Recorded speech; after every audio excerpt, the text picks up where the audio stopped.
What is that? The Witness. Whatever that thing is, we gotta take it down.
They found the veil.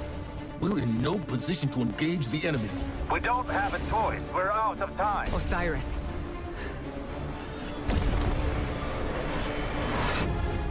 Don't die.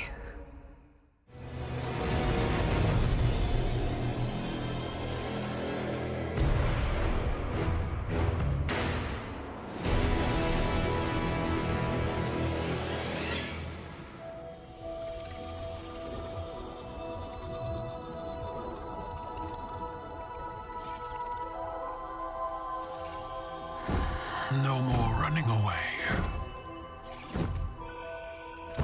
Rest now.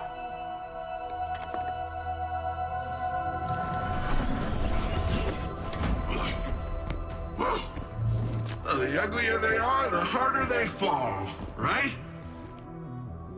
No? Come on. We finally found you. Get your coat. What's wrong, Osiris? Get your coats out of there. Finality takes shape. It's creating the link! At long last. Destroy it!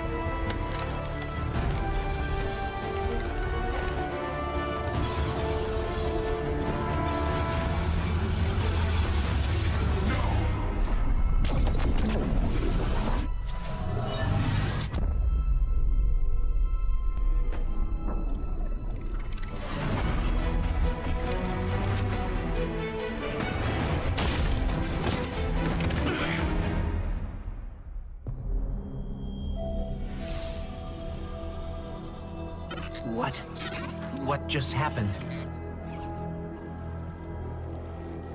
We just lost.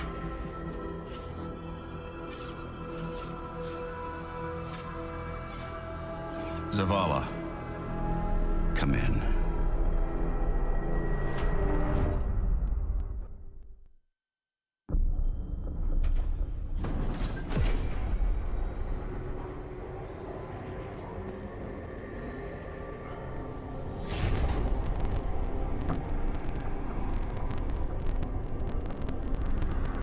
The universe makes us all victim.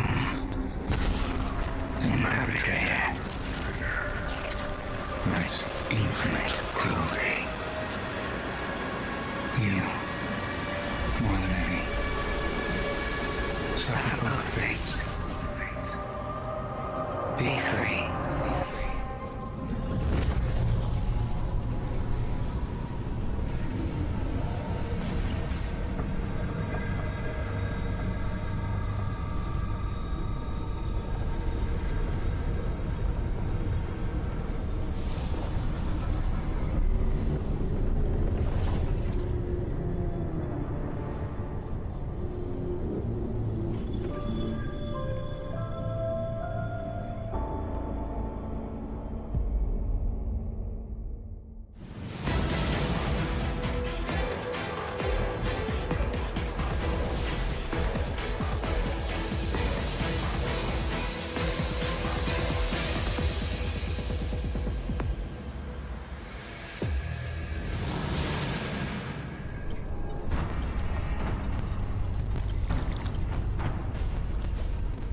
witness has moved beyond our reach.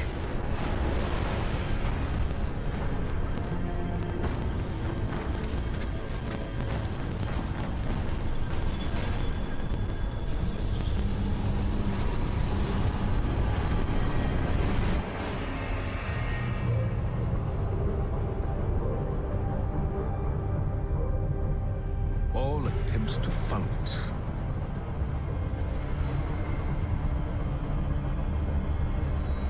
have failed.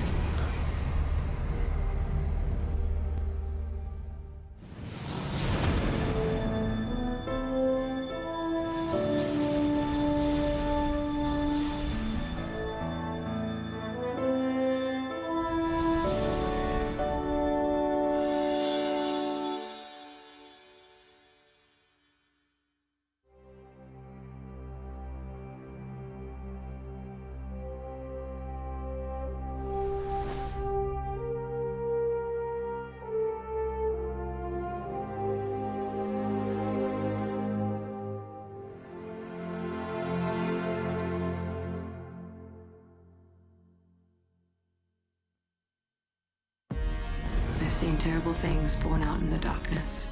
Every moment brings them closer. Oh my gosh, where are we? Music. Ready? Dad, are you ready? All ends are beginnings.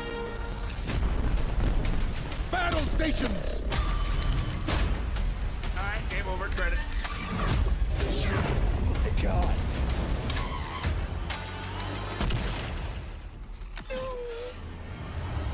Holy crap. About time we go to the moon. Was that a darkest ship behind Okora? Sir Happy Eris is back. We are your Salvation. Wait. The line between light and dark is so very thin. Let's cross it together. Holy crap. This got me feeling things. Hello, old friend. これはマジで鳥肌立ちました。Oh my God. Alright, put the popcorn down, y'all. I'm afraid. What? Traveler just did a Death Star!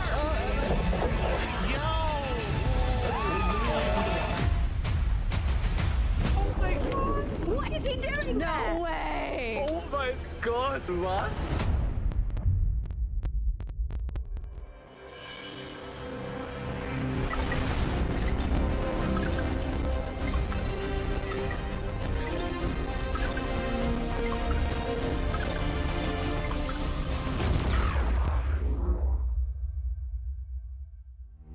Thanks for tuning in, y'all.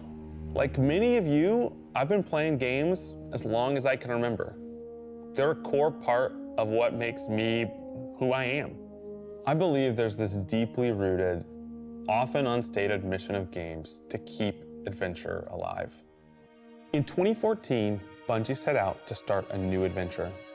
Heroes awakened on a desolate planet. A silent god set in our sky. And it wouldn't be long before an ancient enemy, shrouded in darkness, showed up at humanity's door to destroy us. Over the years, our heroes would shape a story far greater than anything we could have imagined. Players would explore deep into the depths of Venus, hunting a machine god that controlled time itself. They'd invent ways to combine their mythic weaponry and their paracausal abilities to stand alone against monsters that took others, an entire elite squad. They'd race alongside their friends far into the early morning into halls of an ancient city where only a select few emerged victorious at dawn, clutching the heart of a dragon. But most importantly, they'd bring their friends and their family into this world, and together meet new faces on this adventure who would become lifelong companions. Now, together, we approach the final shape. We're about to embark on the last expedition of Destiny's first saga. So let's be clear about the stakes. In the final shape, you will go inside the Traveler. The journey will be difficult. And what awaits you on the other side of this trek is nothing less than the deadliest entity we have ever faced. There will be no open betas. There aren't going to be any guides on the internet telling you how to handle what's to come. Whether you've been with us from the beginning, joined us somewhere along the road, or are looking at Destiny for the first time, anybody who shows up on launch day is going to be greeted with this same uncharted world, a vacuum-sealed experience begging for you to be the first person to peel it open. So today is your invitation to go forth and adventure.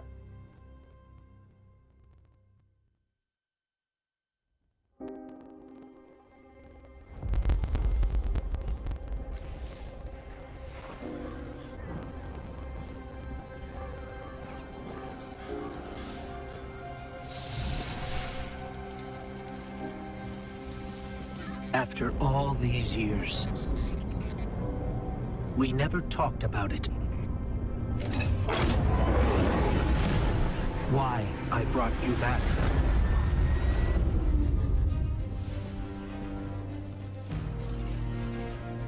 Why you were chosen.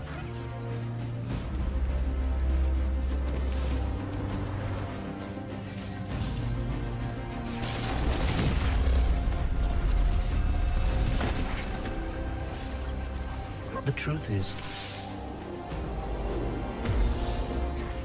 I didn't know then. It was just a feeling.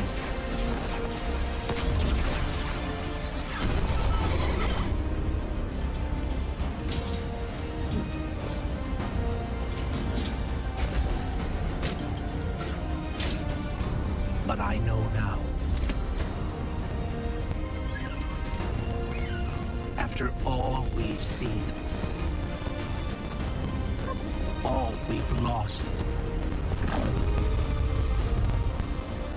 this fight might be our last. So I'm asking you one last time to rise.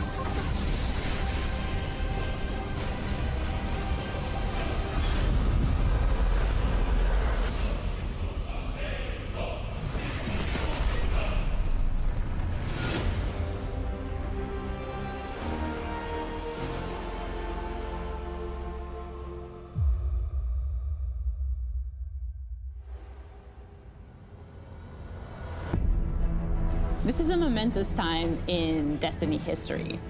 We've been building to this moment for the last 10 years. The final shape is the conclusion to that journey. This is a moment in gaming that, as a developer, you just don't get very often. Guardians and allies are fighting the biggest threat that the universe has ever seen in this big culmination of the Light and Darkness saga. When we were thinking of what the final shape could be, it had to be a lot of different things. It needs to pay off this epic confrontation with the Witness that we've been setting up for years. It has to bring you closer to your allies in the Vanguard. It has to be this place that makes you feel nostalgic for the entire journey you've been on. When we were resurrected by Ghost at the very beginning of this story, we didn't know why, but it was for this. The Traveler is asking us for help. And it's our responsibility to protect every living thing in the universe from what the Witness intends to do. When we first start the final shape, we are finally able to go through the portal that the Witness opened in the Traveler at the end of Lightfall. Inside is the pale heart of the Traveler. That is the stage for our showdown with the Witness. The Witness has the darkness. It has always had a connection to it. The pale heart of the Traveler is what it's trying to use to gain connection to the light. So with both, it can enact its final shape. The Witness looks around and sees a lack of purpose, no meaning. It wants to fix all that. So it's trying to put the universe into this frozen perfection where everything's just exactly how it thinks it's supposed to be. That is the final shape. If we're going to defeat the Witness, it's going to take everyone. Failure is not an option. We're going to need the Vanguard, all of our allies, and all the Guardians to rally together and be brave in the face of oblivion. In the final shape, we're going to answer questions at the grandest scale. But what I find really interesting is that it's also a very personal journey where we deepen our relationships with these characters that we've known for so long. Zavala, Ikora, our ghost, get to reconnect with Cade 6. So, like, while there's this great conflict and everything going on around us and stakes of just unimaginable heights, it's still at the end a story told around campfires by a bunch of companions who have been fighting together for hundreds of years.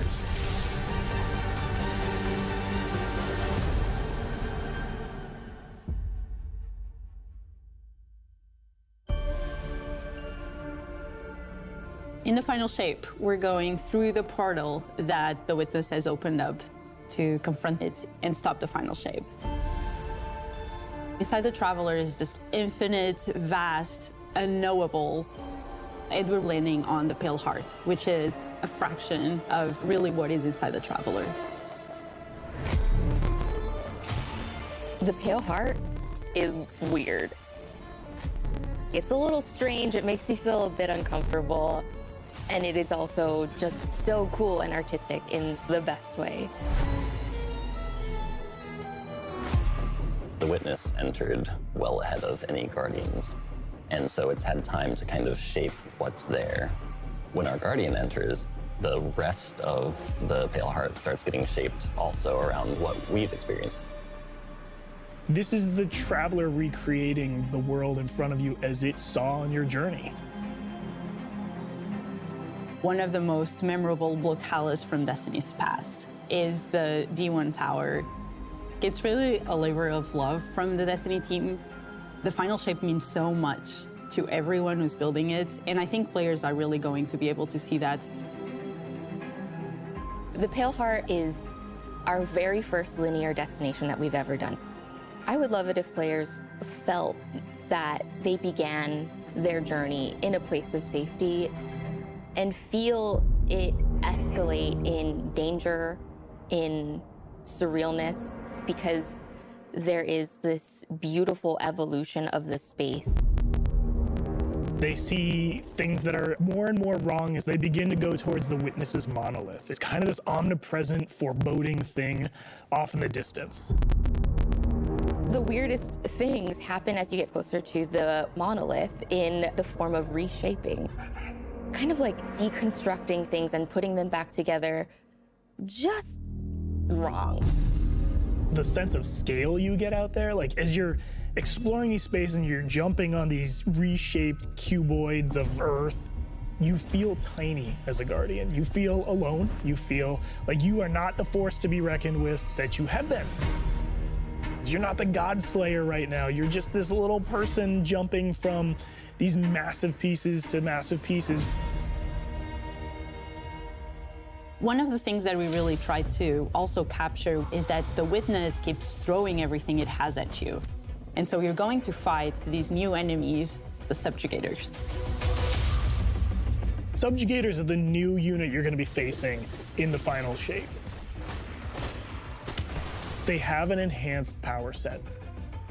They're performing stasis powers and strand powers to face the Guardian, well, in support of all the other enemies you're fighting too.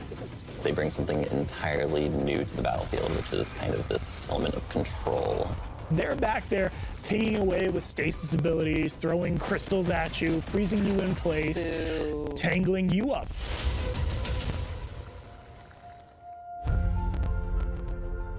We're focusing you on the campaign and only the campaign.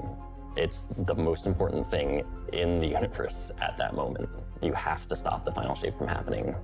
And for that, we do need the help with our allies. And so we're going to make sure that the core Vanguard team gets back together. Zavala and Ikora and Cade. The campaign is just the start of the Pale Heart.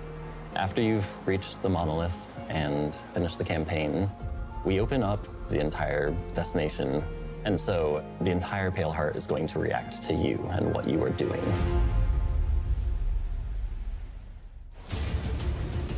The campaign in the final shape doesn't really end with the final mission. The raids are where you defeat like the big bosses. So it's only natural that when you are going to confront the witness, you're going to do that in the raid. But that might not be enough.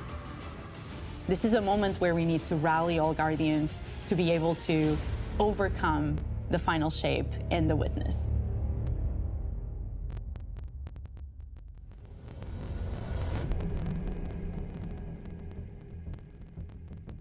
In the final shape, we are inside the Traveler, very close to this energy. This allows us to have new supers, Arc, Solar, Void. We want to create something that turns you into an offensive powerhouse, but also can benefit your allies in a support capacity. There is this thread of team play and like working with your friends to overcome the odds.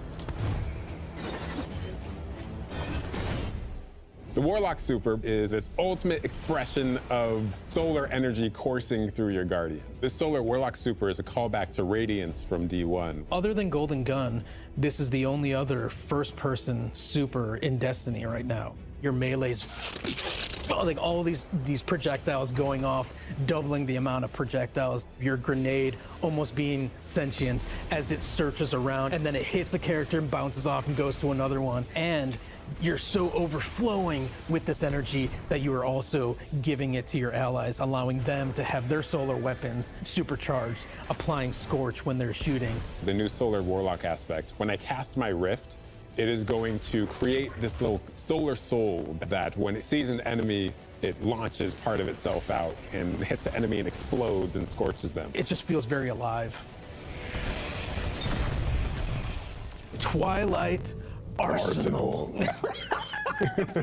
It's a layered super. This is the only ranged one-off offensive super for Titans in the game. The Titan jumps up into the air, summons this giant void axe, throws it, summons another one, throws it, summons another one, looks at a different group of enemies, throws it. And when these axes fly through the air, they stick into the ground or an enemy, do their void gravity thing where they suck a bunch of energy and enemies in and then explode.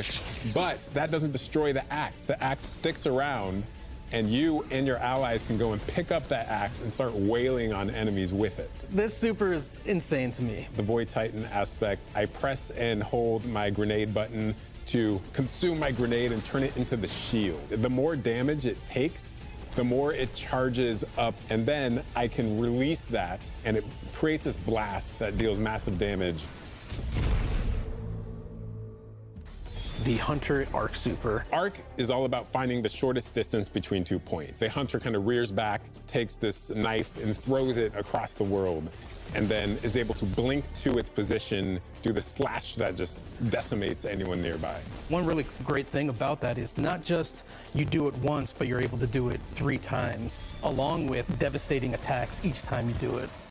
The Hunter has an aspect. We take our staff, we twirl it in the air, which propels us upward. It creates this burst, which amplifies you and any allies near you. It almost makes it feel like you're playing a fighting game, right? Like these combos that you're chaining together to do these different moves. It like takes that sandbox to the next level. The more aspects we have, the more capable we are to do that. It feels like you're like riding the lightning, you know? Like that instantaneous, like... That was good, but I think it's more like... You know? I like it, I like it.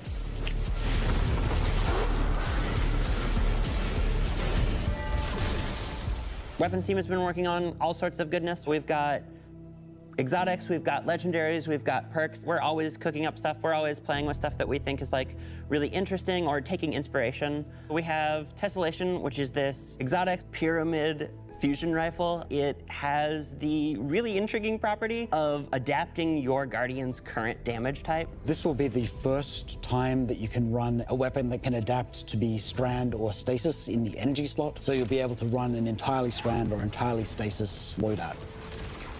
Tessellation has the additional property that you can special reload to reshape your grenade and suck it into the weapon, and then fire out a super destructive single projectile.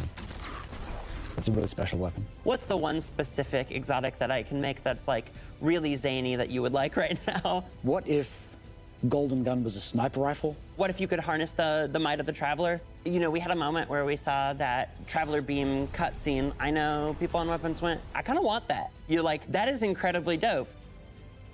So we've got this opportunity to bring back these iconic Destiny 1 weapons, but really turn it into something that feels unique in Destiny 2. We have to bring Kvastov into the fold. The Red Death exotic pulse rifle. And Dragon's Breath. Burn the world, burn it all. In the final shape, we have new weapon subfamilies coming, broadening what existing weapons can be. Really, like, bordering on exotic functionality. So, for example, we've got a rocket pistol sidearm subfamily. We always liked the special ammo sidearms. This fires tiny, slow-moving rockets. They hit very hard, do a bit of AoE damage. They have a mixture of regular weapon and rocket launcher stats. We're also doing a new support weapon subfamily. The support frame auto rifle is a type of legendary auto rifle. It'll let you switch seamlessly from firing at enemies to healing your allies. I'm really excited to bring it to dungeons and keep my team alive, honestly. The weapons team is always coming up with new ideas. We've got a ton of new cool stuff coming over the next few years, and some new and really wild ideas, which we're pretty excited about. Come on, take a load off. We've got a lot to cover. This place is only big enough for one dashing hero type, and that's me, so... I'm back! Hey, you two, give me a sec. I was magnificent. This is great. Anyone want a hug? Get your rock off my map. Worst case scenario, you die. But who knows? Maybe you won't.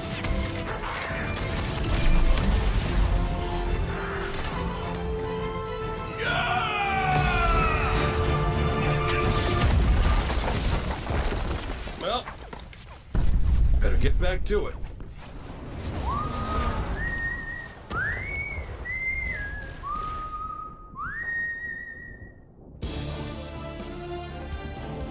In this moment where we're driving to the end of the Light and Darkness saga, it's great to see Cade return to this world at this moment with all this change about to culminate with this confrontation with the long-standing enemy, the Witness. Cade is the quintessential hunter. His presence casts such a long shadow over the story of Destiny, whether it was when he was alive or when he was dead. What Cade goes through in this journey, how he serves as a catalyst for the other characters, the events that are uncovered to have brought him back. This is how the story had to end. There was no end to the Light and Darkness saga that didn't have Cade here alongside his friends to finish the job.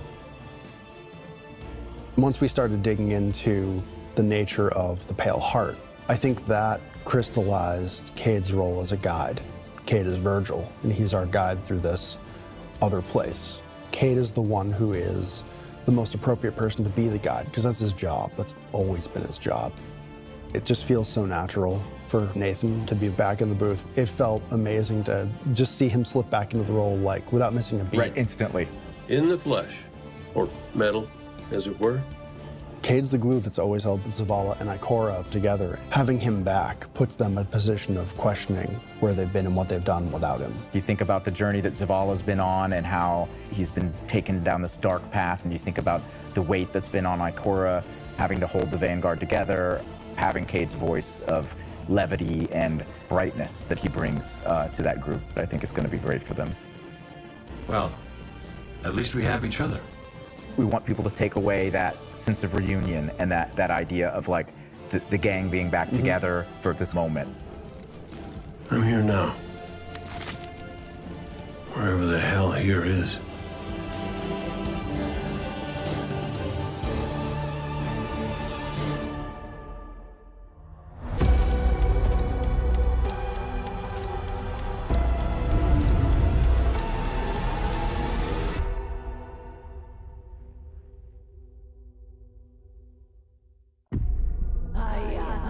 목격자의 끔찍한 위협에서 벗어나려면 지구를 쓰러뜨리고 마녀 여왕이 쥐고 있는 해답을 얻어야 한다. 수호자, 그러니 내게 맡겨라. 돌아올 수 있겠나? 두려워 마라.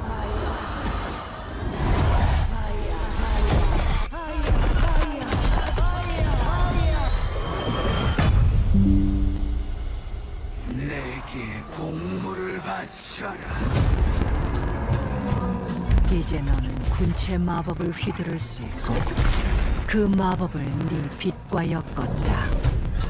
첨탑을 공격해라 수호자. 공물로 가는 길을 열어라.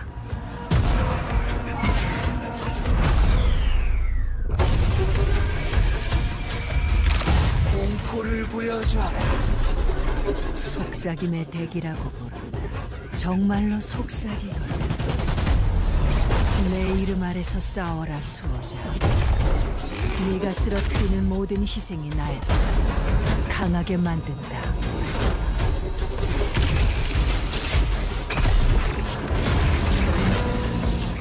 이 잔인한 공물에 식욕이 솟구치는구나.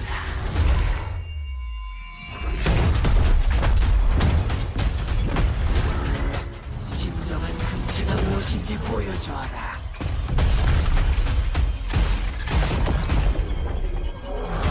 네가 전투에 나팔을 올렸으니 내가 허락하는 위대한 죽음을 맞이할 자격이 있다.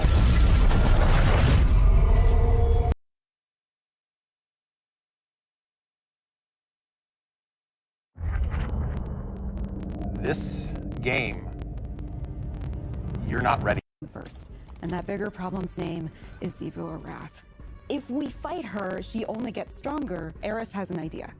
It's a really good It's idea. a wild That was cool. idea. Yeah. I can't lie, that was cool. She determines like, well, the best way to fight fire is with fire.